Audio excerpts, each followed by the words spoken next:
Does a semi-final run in the Champions League mean that their season's been good? Hello everybody, welcome to another episode of FIF TV. I am Dov. He is Italian journalist Vieri Capretta. Yeah, you like that? Precisely. Oh, definitely Italian. I don't know about being a journalist. No, well, you try. Right, we're here to talk about Roma. Grazie, Roma. Well, they've been the big protagonists in Italian football this season, the ones that unexpectedly made it to the semi-finals of the Champions League. They did, and they just went out. One goal in it. Aggregate score was 7-6 against Liverpool, which is a bit mad. Well, the biggest ever in a Champions League semi-final. The highest score, highest scoring semi-final in the history of the Champions League. But in terms of everybody knows what happened in the first game, so we'll kind of talk a little bit about it. In terms of the game that was at the Olimpico, on Wednesday, the big thing that's come out of this is just Monchi, Pallotta, everybody moaning about the referee and wanting VAR because Dzeko should have had a penalty. There was the handball. I appreciated the Rossi coming out and saying when you've lost, you just shouldn't talk about the referee, which was a respectable way. I'm not saying Monchi and Pallotta used mean or wrong terminology. They were They were just disappointed. But they didn't say things like Buffon said, for example. Nothing outrageous. They didn't go crazy and attack the referee, but they just expected. I think it's because it's such a big match that means that it has a lot riding on it. They want everything to be absolutely. I totally agree. I think if I were a Roma fan or a player or indeed a director or president, I'd be quite disappointed on that side. It must be said that Roma Nainggolan can't make those kind of mistakes, and obviously leading to the first goal of Liverpool in Rome, and then they lost it in the first leg. Realistically, you can't lose 5-2 or even 5-1. 5-2. Sorry, 4-1 against Barcelona. You can't play every time we need to score 3 at home. It's not the way it works. Yeah, exactly. I think that for me would be the biggest disappointment, or is the biggest disappointment, is that in the first leg they weren't bad. They were embarrassing. Yeah, and even if they were half decent in the first leg, they wouldn't have let in 5 goals, which would have meant that the game at the Olimpico would have been a real game. Yeah, a lot easier and kind of. Having said that, I think what we saw on Wednesday night is that the video assistant referee for that game would have definitely made a very big difference. Because whereas the Benassia on Lucas Vazquez penalty, that's still down to the referee to make a decision and make a call.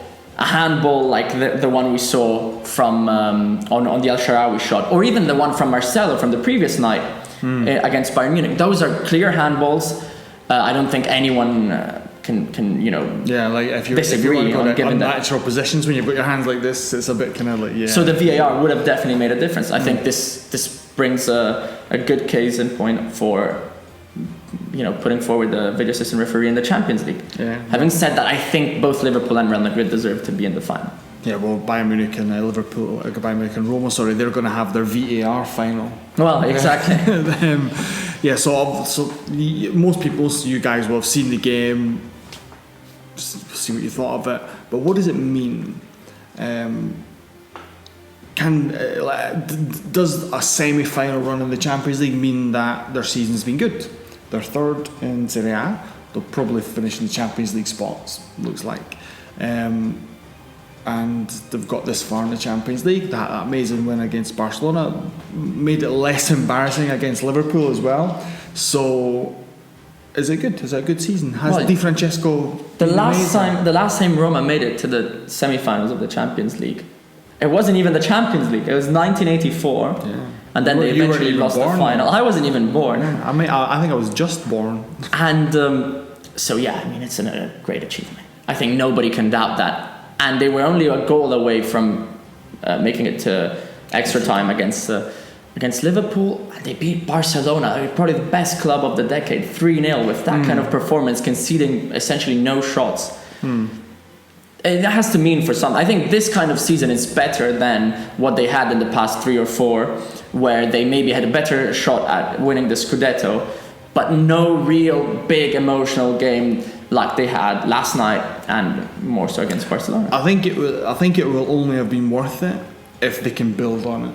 If this is obviously, everybody will remember the Barcelona game. It's the best game I've ever been at in my entire life. It was amazing. But if it's just going to be a flash in the pan, what's the point?